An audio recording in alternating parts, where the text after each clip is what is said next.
Кыңыр иш 40 жылда белинет. Кайсы бир адам жашоосунда кандайдыр бир жаман иш кылса, бул дүйнөдө болбосо да акыретте сөзсүз түрдө жазасын алат. Ассаламу алейкум урматтуу менин көрөрманым, назарыңызда кыска нуска каналы. Тасманын башында Фредди аттуу каарманыбызга кызы телефон чалып, суук кабарын айтат. Карыган чал дароо эле ооруканага жөнөйт. Ал жакта өмүрлүк жары жан берген болот. Каарманыбыз кемпиринин колун кармап, мен сенден ыраазымын. Жакында мен сенин жаныңа барам. Жаткан жериң жайлуу болсун деп ыйлап калат. Жубайын акыркы сапарга узатып, түбөлүк жайга берген соң, жанына досу келип, сен жакшы ойлондуңбу? Чындап эле планыңды ишке ашырайын деп жатасыңбы десе, каарманыбыз ооба, балдарым чоңойду, кемпирим о дүйнөгө кетти, сааты чыкты, мен аткарышым керек деп жообун берет. Кеч киргенде Фредди сарайына барып, дагы бир жолу өзүнүн тизмесиндеги адамдарды тактап алып, төмөндөгүчө видео кайрылуу жасайт. Менин атым Хан Хиджу. Азыркы тапта менин мээмде шишик бар. Анын үстүнө Альцгеймер оорусу менен да ооруйм. Жапония менен болгон салгылашууда атама жала жаап камакка алышып, кыйнап өлтүрүшкөн. Апам аны оор кабыл алып, акылынан тайып калган. Бир тууган акемди жакын досу сатып, оор жумуштарда иштетишкен. Анын айынан байкем өзүнө кол салган. Эжемди болсо жапон аскерлеринин кумарын кандыртканы алып кетишкен. Кийин эжем намыстанып дарга асынып алган. Эми мен ушул кылмыштарга тиешеси бар адамдарды өлтүрөм. Алар жазасын алыш керек деп сөзүн бүтүрөт. Фредди планын ишке ашырыш үчүн жумушундагы жаш кесиптеши менен сүйлөшүп, жанына шопур кылып алат. Каарманыбыз акыркы жылдары ресторандардын биринде идиш жуучу болуп иштеп келген. Джейсон аттуу азыркы бала менен экөөнүн достук мамилеси да бар эле. Каарманыбыздын биринчи дареги оорукана болот. Унаадан түшүп баратып, Джейсонго кайрылып, мен чыкканга чейин артыман барба, телефон да чалба деп кирип кетет. Фредди алдын ала даярданып, камера көрбөй турган жактар менен басып, бетон теректин артына бекинип отуруп алат. Бул ооруканада Чан аттуу жетекчи жатат экен. Фредди көпкө отуруп калгандыктан жанына Джейсон келет. Фредди Джейсонго жини келип, кете бер, мен бул жакта көпкө болом деп басып кетет. Каарманыбыз жетекчи жаткан бөлмөгө барып, бетине суу чачып ойготот.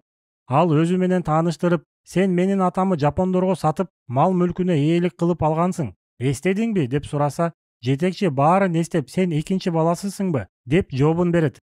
Көп күттүрбөй эле каарманыбыз тапанчасын чыгарып, жастыкты башына жаап атып салат. Таң атканда ооруканага тартип сакчылар келишет.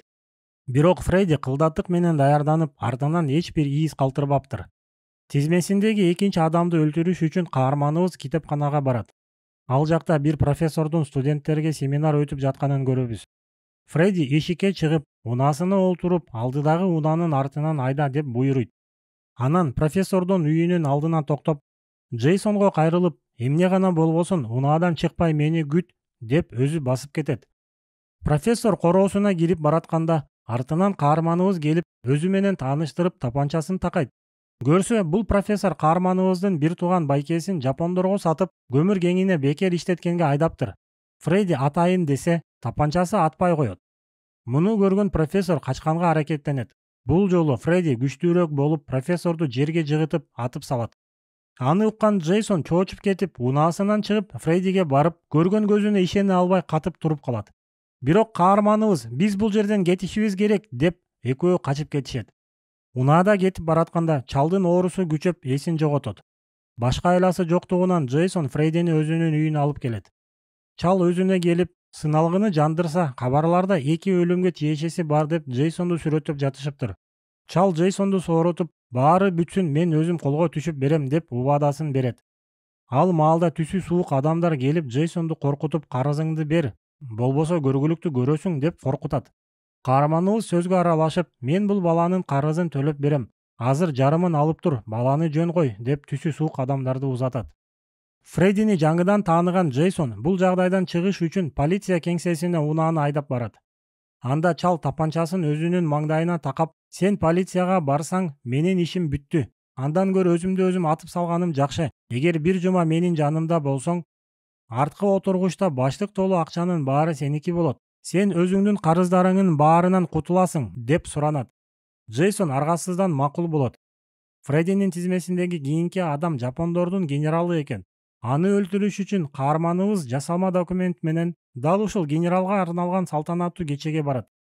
Каарманыбыз бул адамды көргөндө бала кези көз алдынан чуркап өтөт.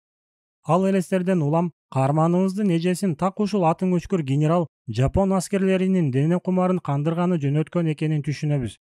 Фредди алдын ала даярдап алган жабдыгы менен бөлмөнү түтүнгө толтуруп, генералды качырып кетип бараткан жерден тапанчасы менен тосуп алат.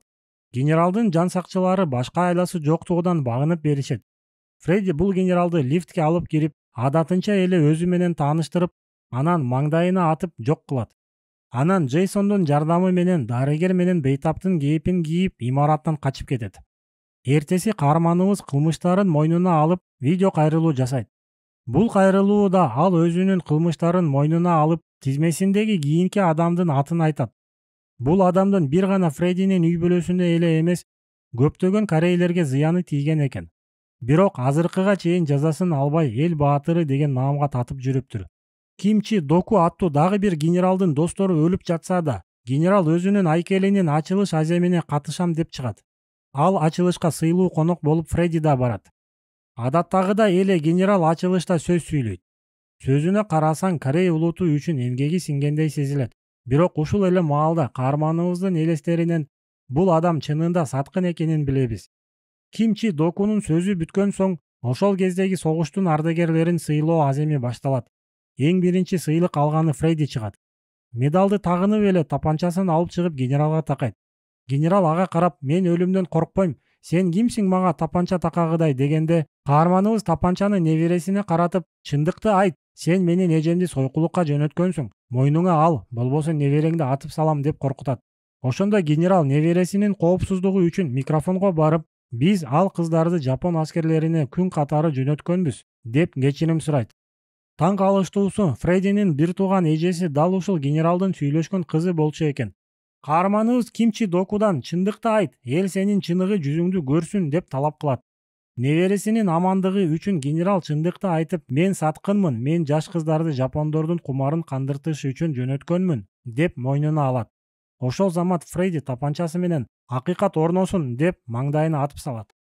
Эми Фреддинин тизмесинде акыркы адам калды. Каарманыбыз адилеттүүлүк орносун деп тапанчасын өзүнүн маңдайына такайт. Көрсө, Фредди өзү да Манчжуриядагы согушта көп аскердик кылмыштарды кылган экен. Бирок Фредди өзүнө кол салайын деп жатканда, Джейсон келип, сот алдында жооп бер деп токтотуп калат. Тасма ушул менен соңуна чыгат. Достор, бул тасманы талдап жатып, кыргыз элибиздин тарыхына окшоштурдум.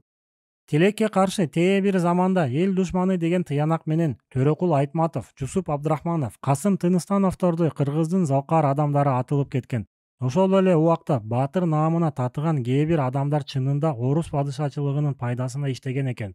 Кандай болгондо да өз сааты чыгып, тарыхчыларыбыз калыс оюн айтат деген ойдомун. Кийинки видеодо көрүшкөнчө сак саламатта болуңуздар.